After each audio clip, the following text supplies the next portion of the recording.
If you knew the fate of the princes in the Tower, would you tell or forever keep the secret? May 1483, the Tower of London.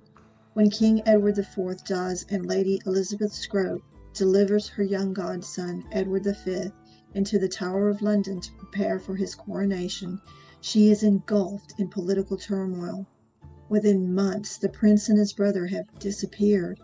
Richard III is declared king, and Elizabeth's sister, Margaret Beaufort, conspires with her son Henry Tudor to invade England and to claim the throne.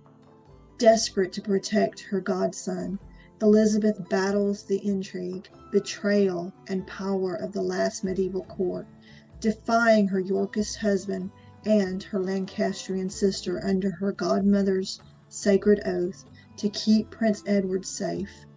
Bound by blood and rent by honor, Elizabeth is torn between the crown and her family, knowing that if her loyalty is questioned, she is in peril of losing everything, including her life. Were the princes murdered by their uncle Richard III? Did Margaret Beaufort mastermind their disappearance to usher in the Tudor dynasty? Or did the young boys vanish for their own safety? Of anyone at the royal court, Elizabeth has the most to lose and the most to gain by keeping secret the fate of the princes in the Tower. Inspired by England's most enduring historical mystery, Elizabeth St. John blends her family history with known facts and centuries of speculation to create an intriguing story about what happened to the princes in the Tower. The authenticity and historical research displayed within this story is immense and exquisite. Miss St. John is sure to be a newfound favorite for fans of not only this fractious time in English history, but of all historical fans who adore rich, immersive prose. Winner of the 2022 Book of the Year from the Historical Fiction Company. Buy today at the link in the description.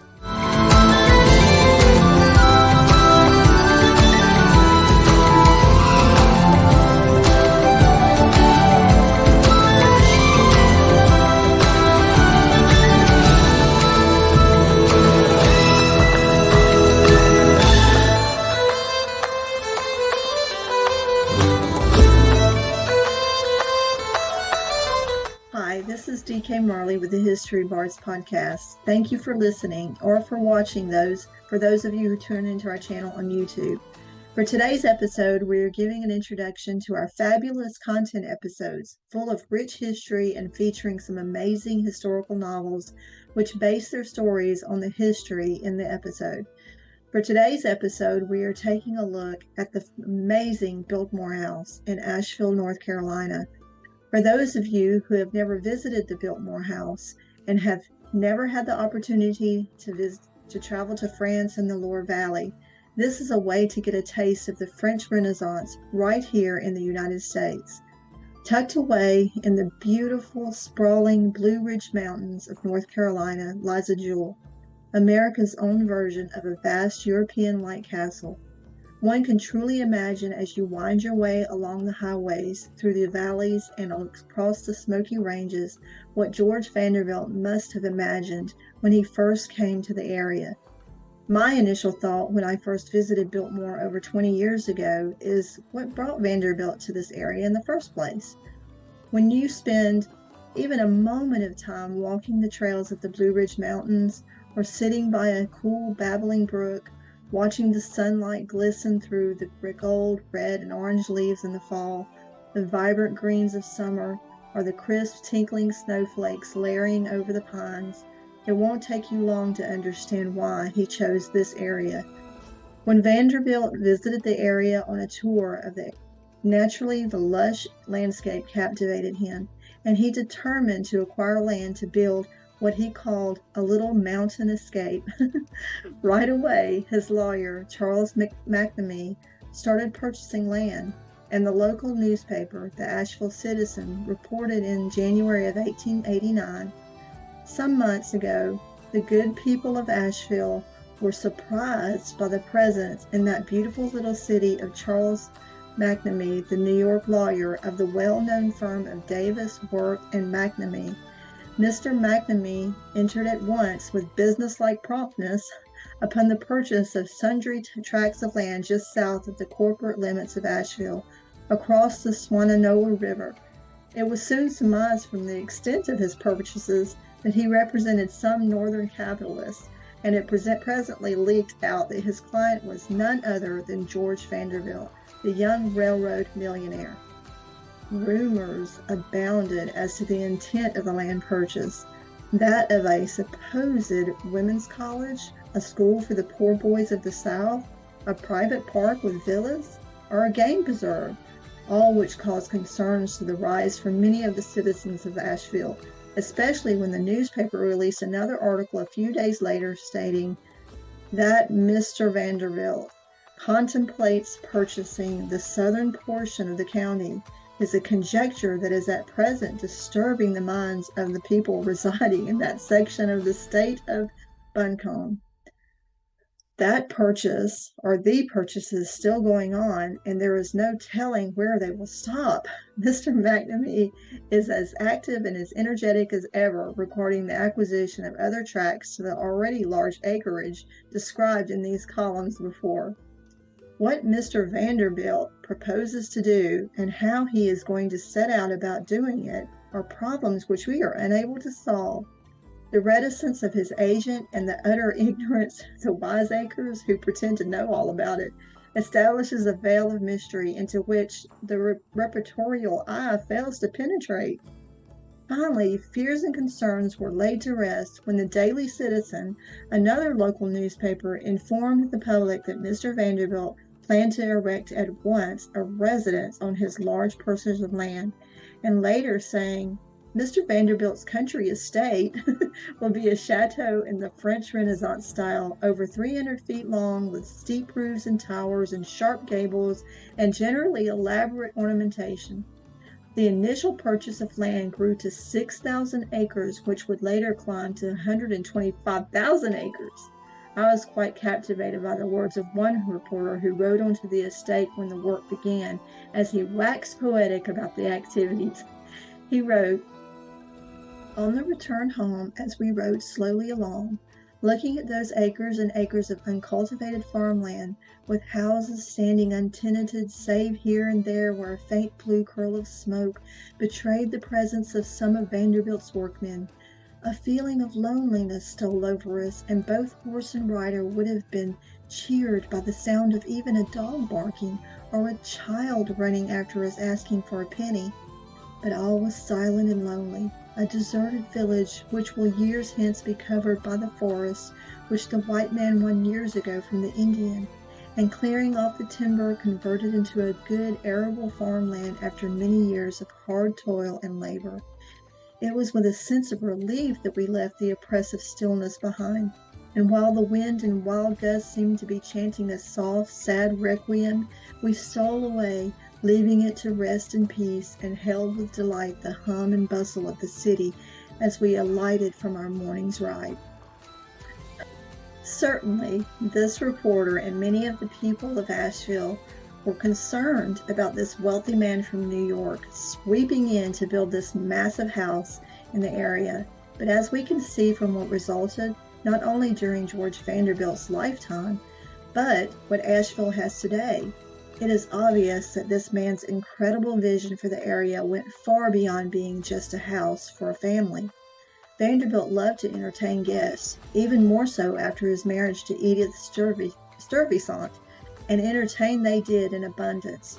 George Vanderbilt was a visionary, as was his architect, Mr. Hunt, and his landscaper, Frederick William Olmsted.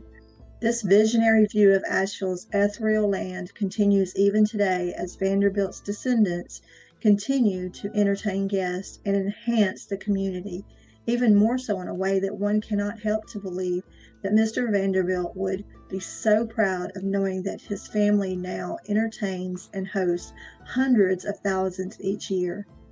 In the way of a historical account about the house and the family, enjoy this brief history and pictures which I hope will spur your desire to visit this grand estate.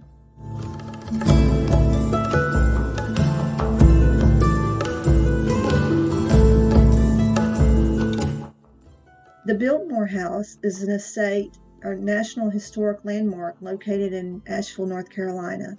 The opulent estate was built by George Vanderbilt in 1895 and remains the largest privately owned house in the United States. Vanderbilt commissioned Richard Morris Hunt to design the 250-room chateau, which took 6 years to complete. The main house features an impressive entrance hall with a grand staircase and 4 acres of floor space filled with priceless art and antiques from all over the world. Outside, 8,000 acres of rolling hills encompass everything imaginable: gardens, forests, wineries, trails for hiking and biking, a farm village for learning about local agriculture, and even its own zipline course. Throughout its long history, the Biltmore Estate has been visited by several U.S. presidents, including Theodore Roosevelt and William Taft, as well as European royalty like the Prince of Wales, later Edward VII. Today, visitors can explore the grand house and grounds to experience a bit of what it must have been like for George Vanderbilt when he lived there. Tour the main house or take a stroll in one of the gardens to get a glimpse into its rich history.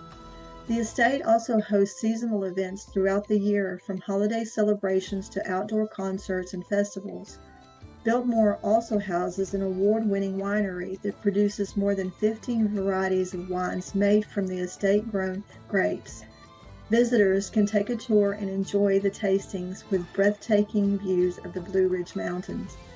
The bistro offers light bites and fine dining options as well. Biltmore is a home to many unique shops featuring everything from apparel to jewelry to souvenirs, books, toys, and more. There's something for everybody there, and I did enjoy that very much. Biltmore is an important cultural destination in Asheville. The estate offers educational programs such as lectures and seminars on topics related to the history of the Biltmore House and the Vanderbilt family. It's also home to art galleries, theaters, concerts, and other special events throughout the year. Biltmore is committed to preserving its rich heritage while providing guests with one-of-a-kind experiences that can be cherished forever, such as the one I got to enjoy, the interactive, immersive experience of the Da Vinci exhibition, which is a room filled from floor to ceiling projections of Da Vinci's life and works. Again, this is representative of Vanderbilt himself, who loved art, acquiring Renoir and singers throughout the years, not to mention his love and fascination with lithography prints which adorn many of the walls in the house. As for the man himself, who was he? Well, George Vanderbilt was an American industrialist, business tycoon, and socialite, described as slender, dark-haired, pale-complexioned, shy, and introverted, known for his interest in philosophy, art, and a true book connoisseur, collecting more than 20,000 volumes in his private library, which is one of my favorite rooms in the house, to be honest. He was born May 14, 1839, to a prominent family in New York City. His father, William Vanderbilt, the son of Commodore Cornelius Vanderbilt, was an entrepreneur and innovator who made his fortune in the shipping industry. George was very well traveled, frequently visiting Paris on many occasions, where many family members kept homes, and he had an extensive knowledge of foreign languages.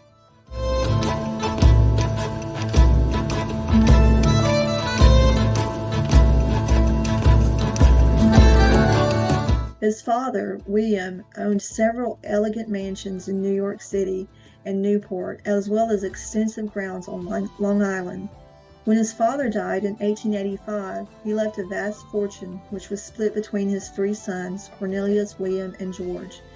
George had already inherited $2 million from his grandfather, then the additional $5 million when his father died, plus an income from a $5 million trust fund. So especially during the time period he lived, George Vanderbilt was the Elon Musk of the day in terms of vision and wealth. He continued to run the family farm in New Dorp and Woodland Beach on Staten Island, then later living with his mother in Manhattan until moving into his own townhouse on 53rd Street. Since the family business was in the hands of his older brothers, this allowed George the complete freedom to pursue his own interests, such as his philanthropic work with the Sons of the American Revolution and the American Fine Arts Society. But then his passion became Biltmore House. After living in one of the family residences in New York for so many years, he set his mind upon building this country estate in 1888. After hiring Richard Morris Hunt to design the French Renaissance house, based on his visits to the Château de Blois in the Loire Valley in France, he began his dream to live life as a country gentleman. He had a great interest in horticulture and agri-science as well, and it was his fervent goal to see Biltmore ran as a self-sustaining estate. After employing Frederick Law Olmsted to oversee the landscape design, the man who designed Central Park in New York City, Olmsted bolstered Vanderbilt's desire to see this to fruition. Vanderbilt, as an owner and employee of many of the local artisans, as well as bringing in others to bring this dream to life, he was known for his generosity to his employees, hosting many celebrations throughout the years for them and their children at birthdays and Christmas. He also had a special church built, which is directly across from the main gate at Biltmore House, so that all collections could go towards the charity and outreach for the community of Asheville.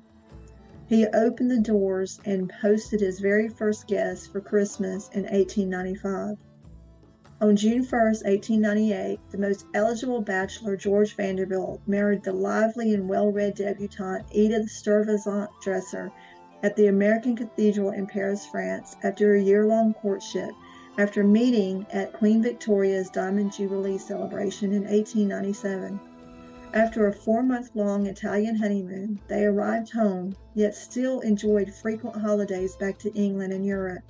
In 1912, they even booked passage on none other than the famed Titanic, but changed their plans at the last minute, sailing instead on Titanic's sister ship, the Olympic, which left port before the Titanic, thus arriving in New York before the infamous sinking. With Edith writing to one of her friends, "We were homesick, but simply felt we must get home, and changed our ship, as I say, at the 11th hour." However, most of their luggage and one of their servants remained aboard the Titanic because of the closeness of the switch, and all of which perished. The community of Asheville rejoiced with George and Edith when they welcomed their first and only child, Cornelia, in 1900 and mourned George's passing in 1914 when he suddenly died from complications to an appendectomy surgery. He left behind a legacy of innovation, philanthropy, and social influence which still stands today. His efforts helped shape the city of Asheville, and the Biltmore Estate continues to be one of the most visited tourist attractions in North Carolina. George Vanderbilt was a prominent figure in American history, and his story is an inspiring example of how ambition, hard work, and passion can lead to success. The legacy of George Vanderbilt lives on through the Biltmore Estate and its continued importance as a cultural landmark. He remains an inspiration for generations to come. His story stands as proof that anything is possible with determination, dedication, and perseverance. He is an example of what can be achieved when you pursue your dreams. George Vanderbilt was truly a man ahead of his time.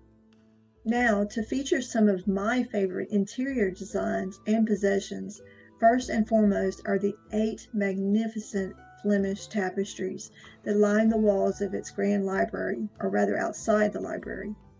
These elaborate weavings date back to the 16th and 17th centuries when they were created as part of a series known as The History of the Roman War by Jean Verly-Orly. They depict important moments in the ancient Roman history, such as Constantine's victory at the Milvian Bridge in 312 AD, and are composed of the richly colored threads made from wool, silk, metallic yarns, and chenille.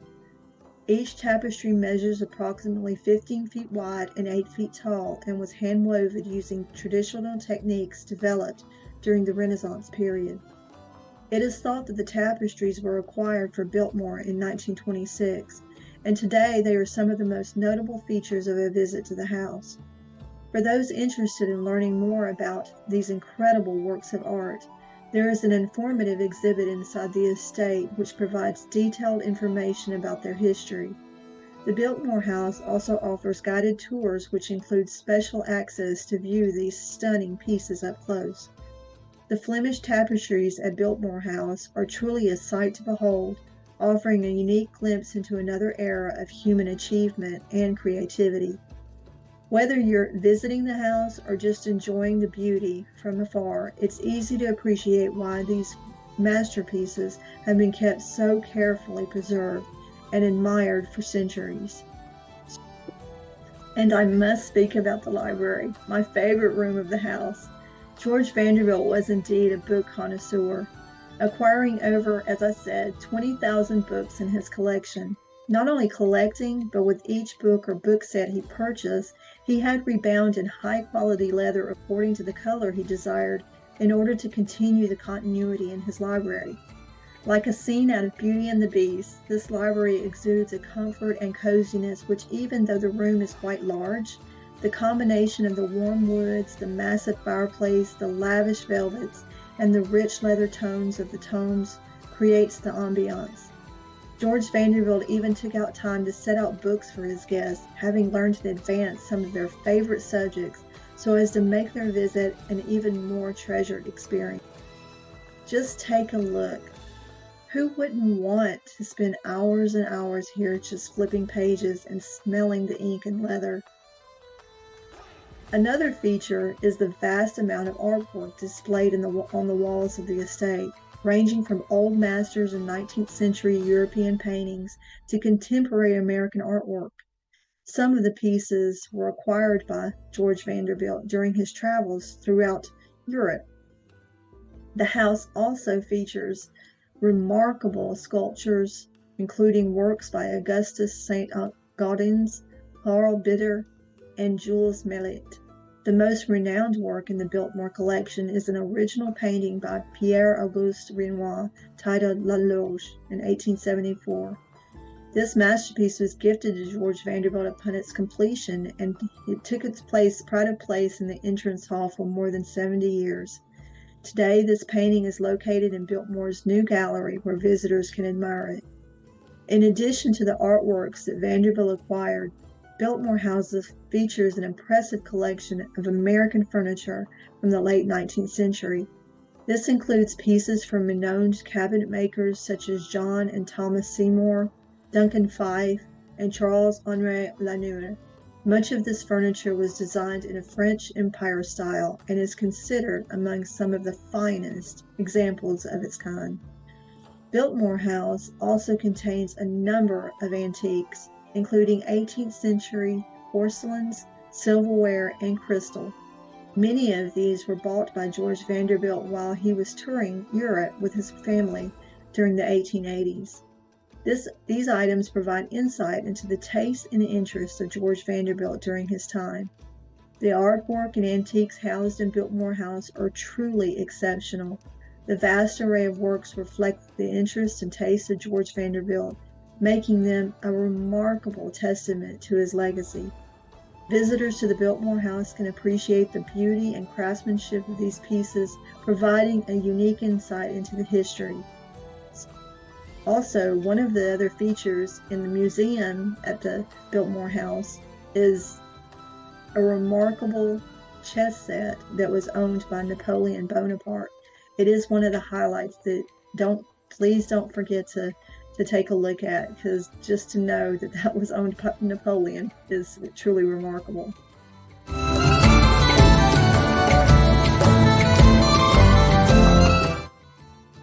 In the early 1940s, Biltmore House was used to help with the war effort, and Biltmore House was a major site for the National Gallery of Art during World War II. The gallery opened its doors at Biltmore in 1941 to display works from renowned art collectors, including Andrew Mellon and Joseph E. Widener. It also provided storage for sculpture and other artworks that had been evacuated from European galleries during the war. During this period, visitors were invited to view the collection or purchase prints and photographs of some of the works. The gallery featured both traditional artwork, such as paintings by Claude Monet and Paul Cézanne, as well as contemporary pieces created by American artists like Thomas Hart Benton and John Sloan. In addition to displaying famous masterpieces, the gallery hosted lectures on art history, art appreciation, and aesthetics. The gallery also sponsored film screenings and concerts to further educate the public on art and culture during this period of wartime. During World War II, the estate staff hosted military convalescents and put them to work planting thousands of trees on the grounds. These activities provided therapeutic benefits for those in recovery from their wounds. Biltmore's Gardens also served as a demonstration garden for Victory Gardens that encouraged citizens at home to contribute to food production during wartime by growing their own fruits and vegetables. The Vanderbilt family also opened up portions of the house for public use during this time. In 1942, about 250 members of the United States Navy visited Biltmore and were treated to a tour of George Vanderbilt's home by Mrs. Edith Vanderbilt.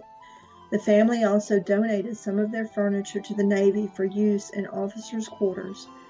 Though the Vanderbilt family did not live at the Biltmore house during World War II, they continued to pay taxes on the estate and put money into repairing and maintaining it. This allowed them to keep up with maintenance costs while still contributing to the war effort in the other ways. After the war ended, Biltmore was opened back up as a tourist destination and remains one of America's most popular historic sites today. The legacy of the National Gallery of Art at Biltmore remains strong today, with its surviving collection being an enduring reminder of how both artistry and education can help to heal during the most difficult of times. But have you heard about the pink-haired heiress who left the estate in the hands of her estranged husband to follow her bohemian whims? Well, Cornelia Stuyvesant Vanderbilt, the only child of George and Edith Vanderbilt, made life choices that weren't always in alignment with her prominent status as heiress of her father's fortune, leading to a hush-hush attitude about her chosen path post-Biltmore. Cornelia was born on August 22, 1900, raised at Biltmore House, and traveled widely with her parents. She was a teenager when her father died in March 1914, following complications from surgery. When she turned 21, she received an annuity of $2 million. At age 25, she received the principal sum of $50 million bequeathed by her father.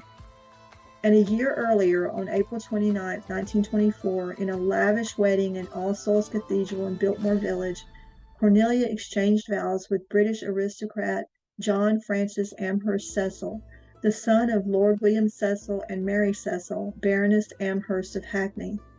They invited 500 people to witness the nuptials and increased the invitation list to 2,500 for a reception at Biltmore House.